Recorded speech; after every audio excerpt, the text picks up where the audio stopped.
Hello guys, मैं हूं आपका होस्ट इंजीनियर सौरभ श्रीवास्तव। मैं आपको पढ़ाने जा रहा हूं क्लास 12 फिजिक्स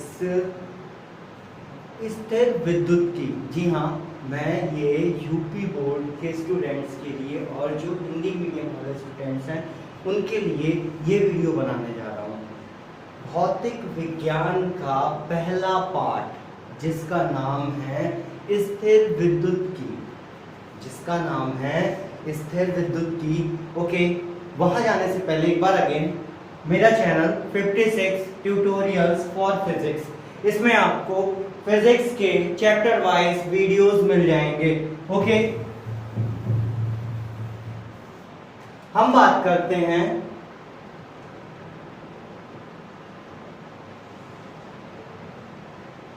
स्थिर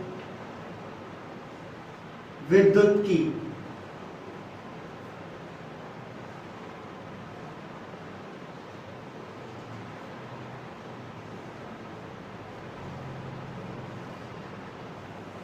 सबसे पहली बात, बड़ा मजेदार सा चैप्टर है।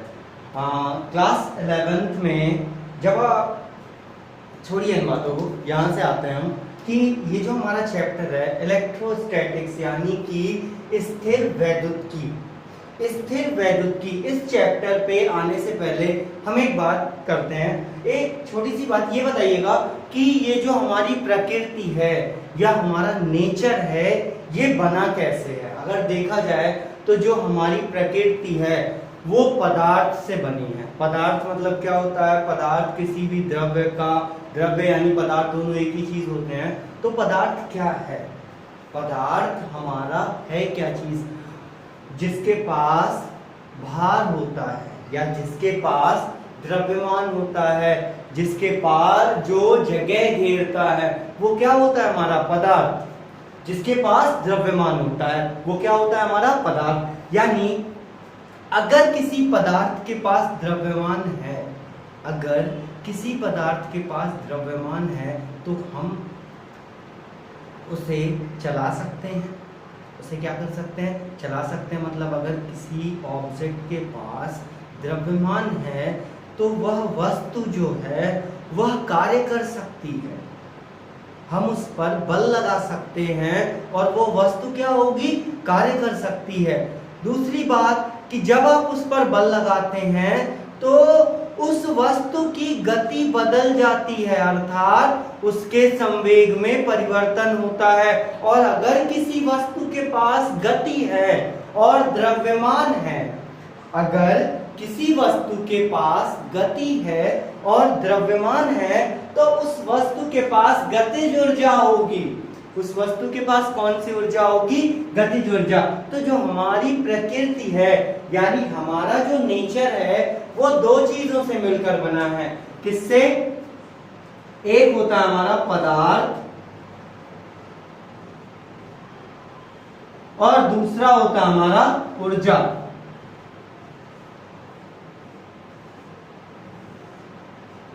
ठीक, दोनों अलग अलग रूप हैं। दोनों क्या हैं? अलग अलग रूप में। पदार्थ क्या है? पदार्थ के पास द्रव्यमान होता है, पदार्थ स्थान घेरता है, मतलब आप उसे देख सकते हो, छू सकते हो, उसमें आयतन होता है। ठीक, आप उस पर बल लगाते हो। ठीक, तो जब बल लगाते हैं तो उसकी वेलोसिटी यानी कि उसका वेग बदल जाता है। और अगर किसी वस्तु का वेग बदलता है तो उसका संवेग भी बदलता है। किसी वस्तु का संवेग भी बदलता है। एक बड़ा प्यारा सा प्रश्न यानी क्वेश्चन पूछा जाता है बेटा कि कोई भी पदार्थ बल क्यों लगाता है?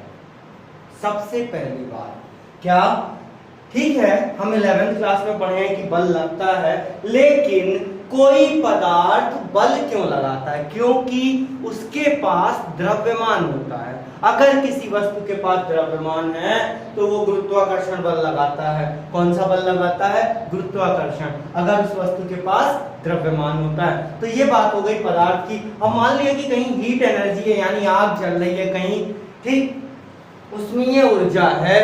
ठीक, तो आप अपना हाथ थोड़ा ऊंचाई पे अगर रखे हैं उससे तो जो लपटें होती हैं यानी विकिरण ऊर्जा जो होती है, जैसे सन से हमें धूप के रूप में विकिरण ऊर्जा मिलती है। तो पदार्थ प्लस ऊर्जा, इन्हीं दोनों को मिला के क्या बना है? प्रकृति। इन्हीं दोनों को मिला के बना है प्रकृति, यानी कि नेचर।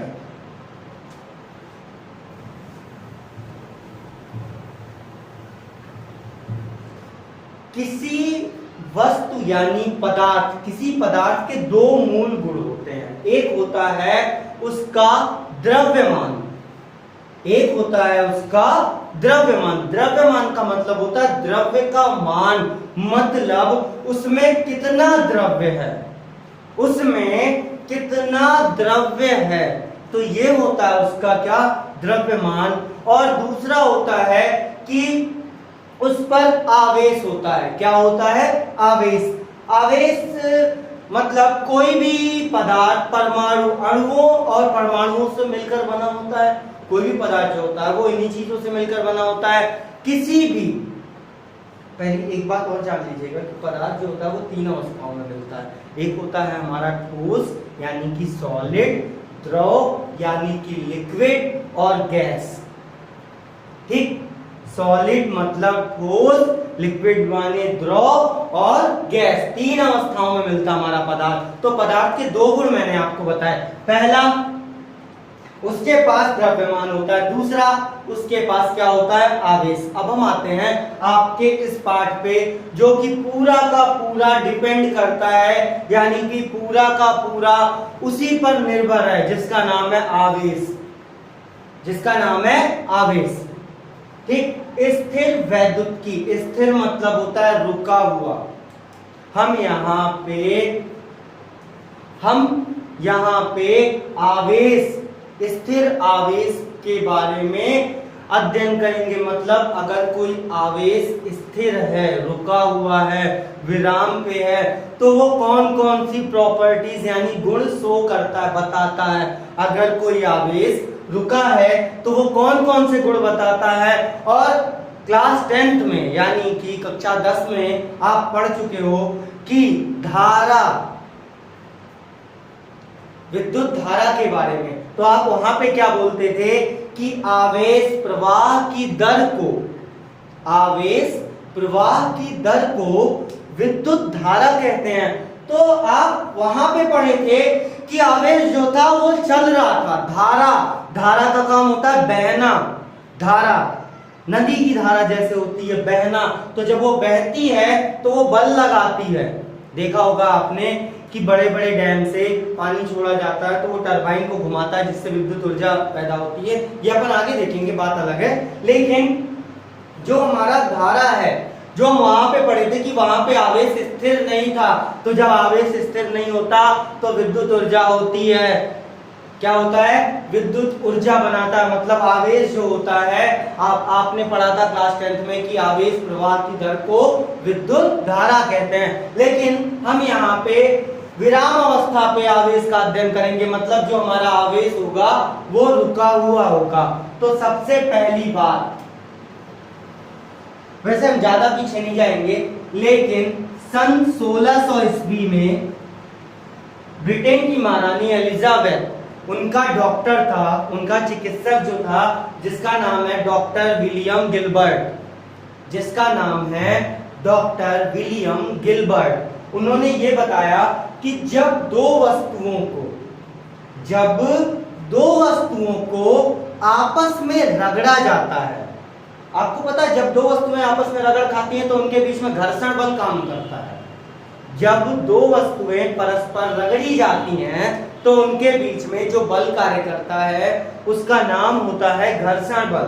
तो डॉक्टर विलियम गिलबर्ट ने यह बताया था, ठीक, कि जब दो हल्की वस्तुओं को आपस में रगड़ा जाता है तो वे वस्तुएं एक दूसरे को आकर्षित करने लगती हैं।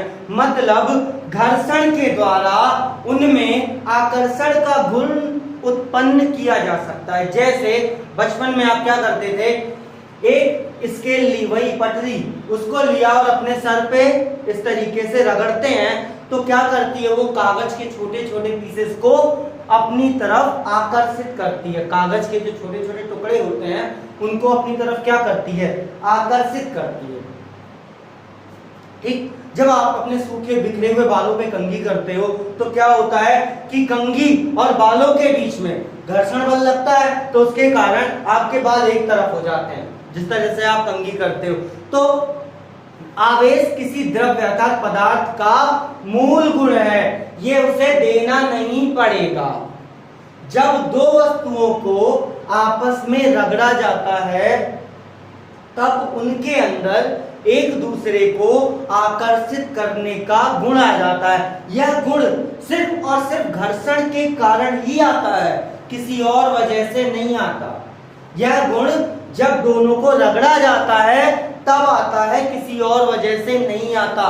तो डॉक्टर विलियम गिलबर्ट्स ने इसको नाम दिया था वैद्युत। डॉक्टर विलियम गिलबर्ट्स ने इसे क्या नाम दिया था? वैद्युत। वैद्युत मतलब होता है इलेक्ट्रिक।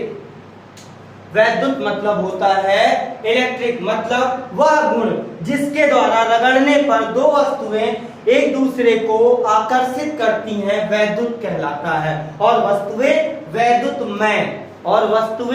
वैद्युतमय कहलाती हैं। वैद्युतमय का मतलब हो गया इलेक्ट्रीफाइड। वैद्युतमय का मतलब हो गया इलेक्ट्रीफाइड। इलेक्ट्रीफाइड का मतलब हो गया आवेशित हो गई। क्या हो गई? आवेशित। वस्तुएं आवेशित हो गई।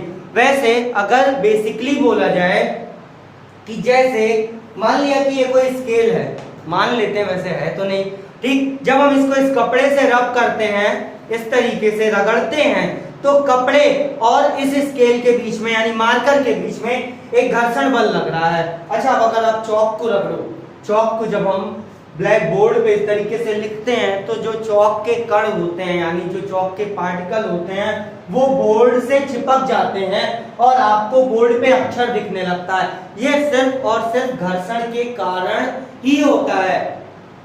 यह सिर्फ घर्षण के कारण होता है। तो घर्षण के द्वारा वस्तु को हम आवेशित कर सकते हैं।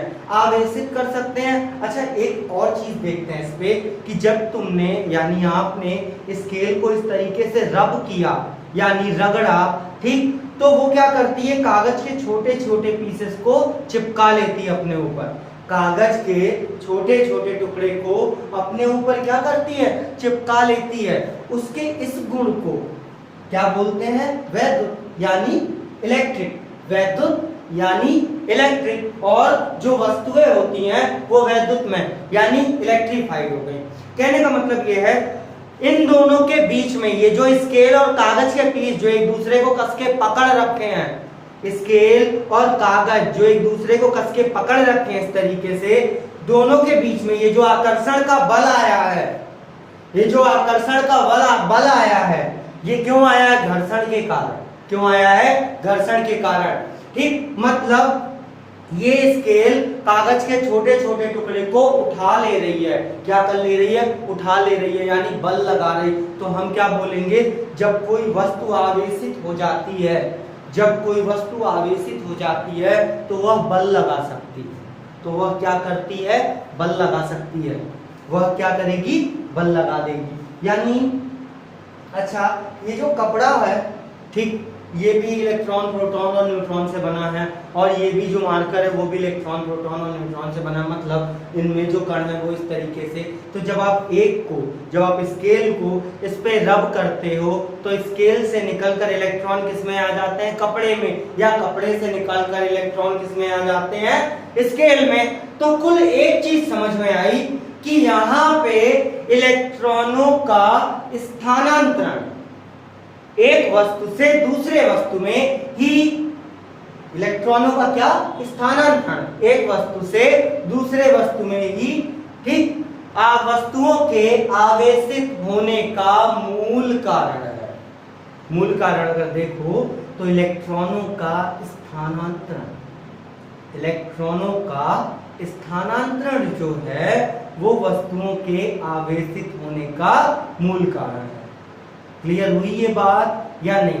हमें एक चीज समझ में आ गई कि आवेश क्या होता है। आवेश किसी द्रव्य का मूल गुण होता है। हम उसे दे नहीं सकते, हम उसको दे नहीं सकते। वह चीज पहले ही उसके पास होती है।